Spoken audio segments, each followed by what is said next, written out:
1916-1930-cu illərdə erməni şovinizmə qarşı və həmçinin bolşeviklərə qarşı mübarizə aparan Məcid ağa Şəkibəyovun ailəsi təxminən 19-cu əsrin ikinci yarısında Qazaxdan köçərək Gədəbəy rayonunda məskunlaşıblar. Qeyd edək ki, 18-ci əsrin sonunda Rusiya Gürcüstan qarşıdurması ilə bağlı Borçaqlı Qazax bölgəsində Kartli Kaxet çarlarının dağıdıcı hücumları regionda etnik köçkün başlamasına səbəb olub. Sonraki 50 il ərzində davam edən bu köçkünlük həyatında Yaqublular nəsli Gədəbəy rayonuna köçübdür.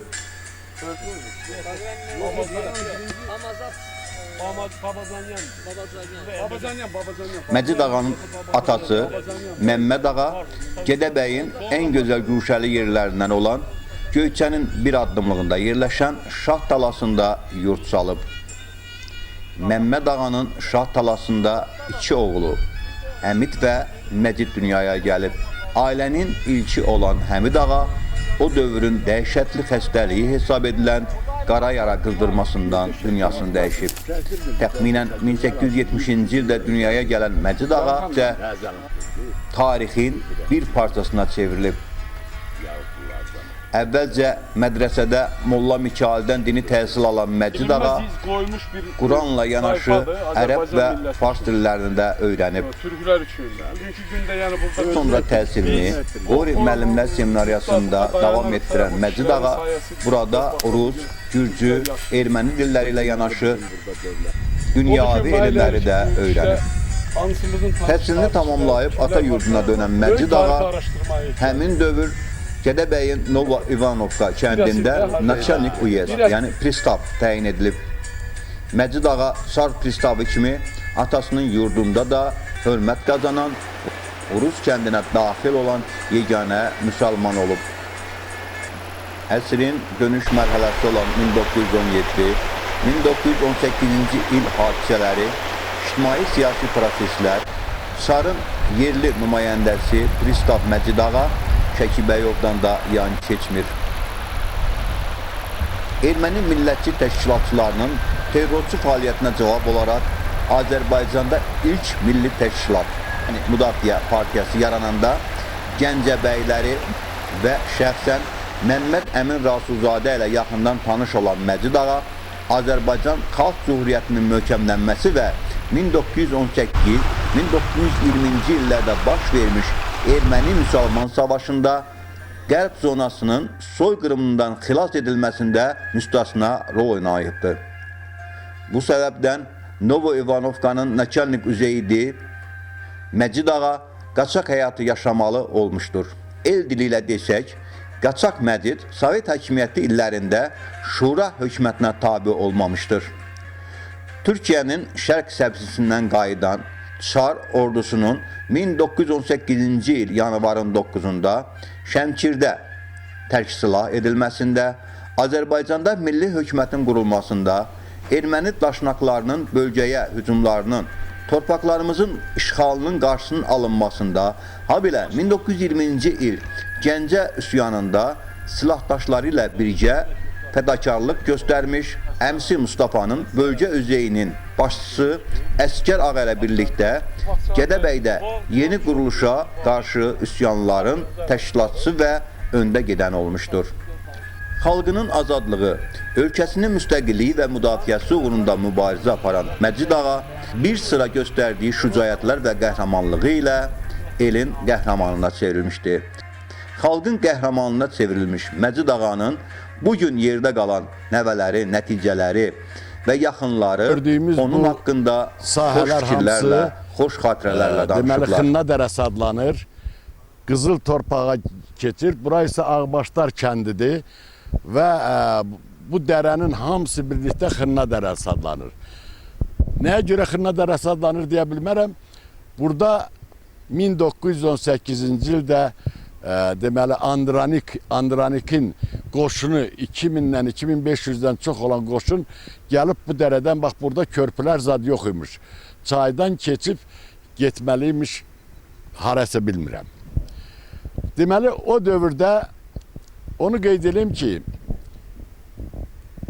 Azərbaycanın Demokratik Respublikasının yaranması üçün 1918-ci ildə Məmməd Əmin Rəsulzadə, Topçubaşov, Yusuf bəy Nəsibbəyli, Xoyski, bir neçə nəfər adam yığılır ki, biz öz dövlətimizi qurmalıyıq.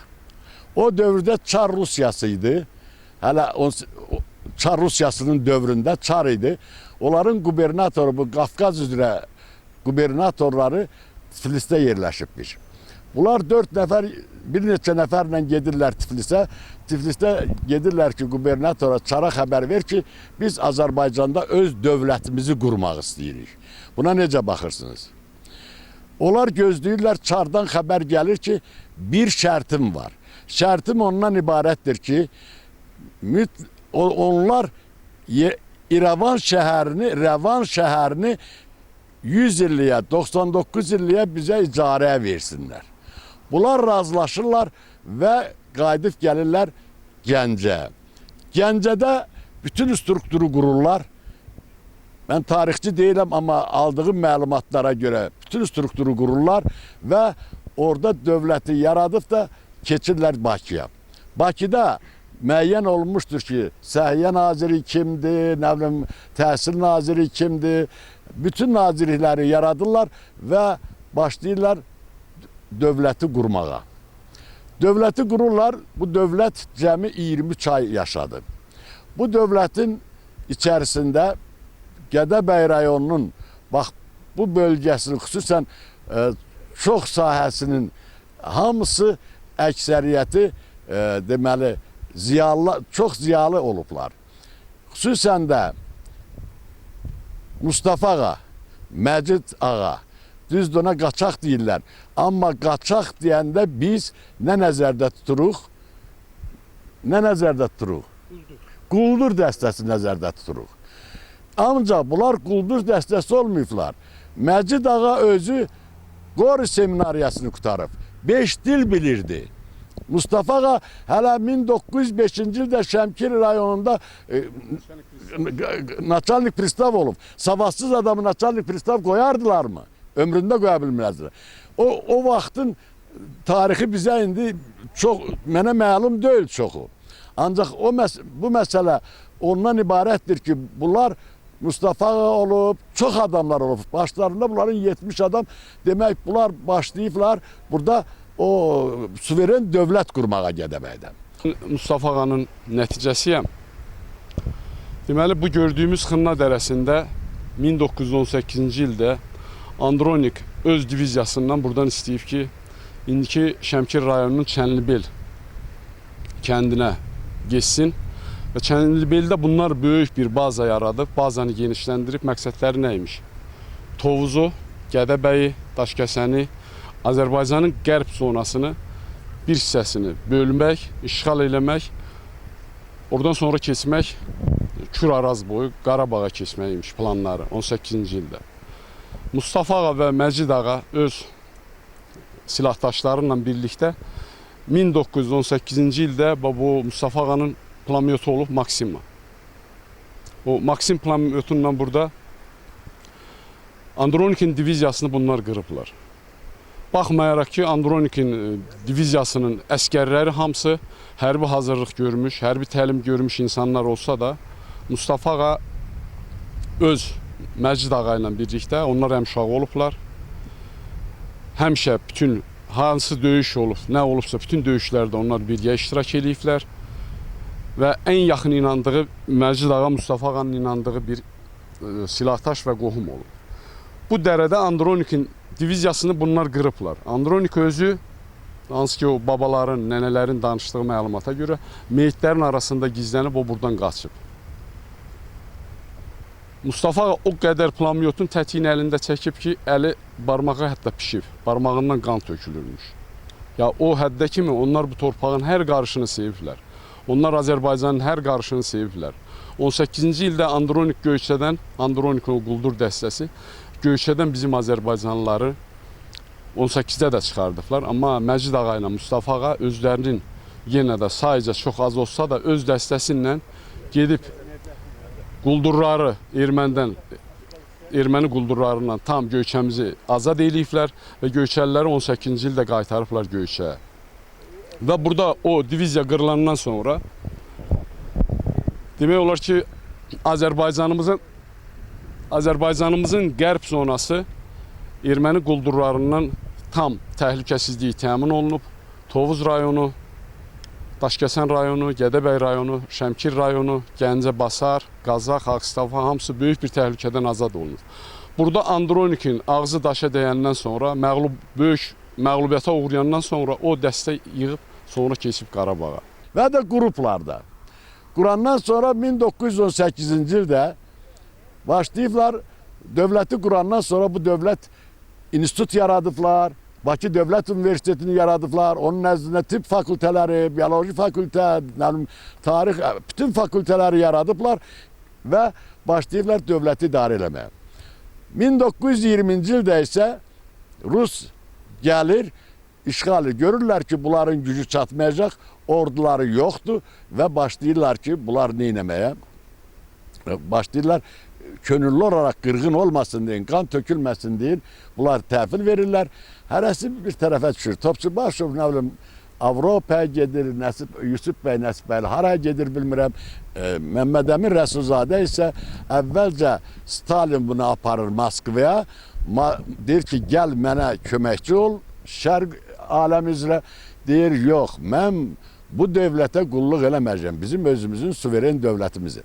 Deməli, Azərbaycan Demokratik Respublikası 23 il yaşadı və 23 ay yaşadı və 23 aydan sonra iflasa uğradı. Yeri gelmişken deyim ki, mübariz xalqın, həmişə mübarizə edən xalqın mütləq devləti olacaqdır. Bunun sübutu nədir? Bilirsiniz ki, dünyada 6000'dən çox etnik qrup, millət və xalq var. Bu xalqların cəmisinin 193'ünün Birləşmiş Millətlər Təşkilatında bayrağı dalğalanır. Bu Xınna dərəsi bir dəqiqə yaşlı nəslində cavanların da xatirəsində bura igidlik rəmzidir. Yəni ki, bu qalalar, bu dağlar bizdən öçəri alınmaz səngərdir, alınmaz qaladır. Hansı ki, babalarımız hər qarşı uğrunda canlarını qoyublar. Azərbaycanımız uğrunda necə bacarıblar, mübarizə aparıblar.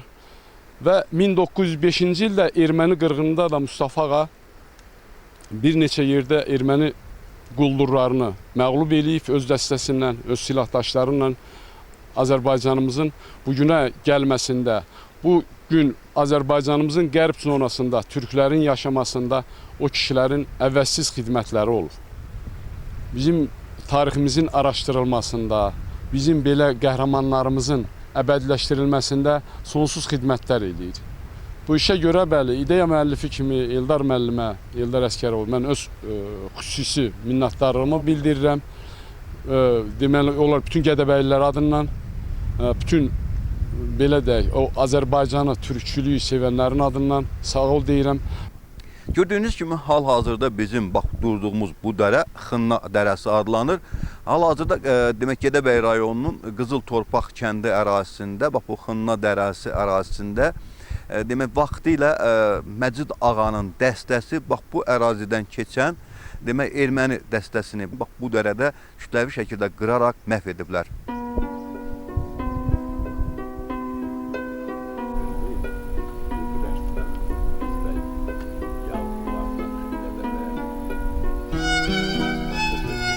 Bilinməz iz qoymuş bir tayfadır Azərbaycan milləti. Türklər üçün. Yani burada örnek burada dayanır kişilerin sayesinde o düşün mahallenin işte anısını tarihçiler büyük tarih araştırmayı bir resimde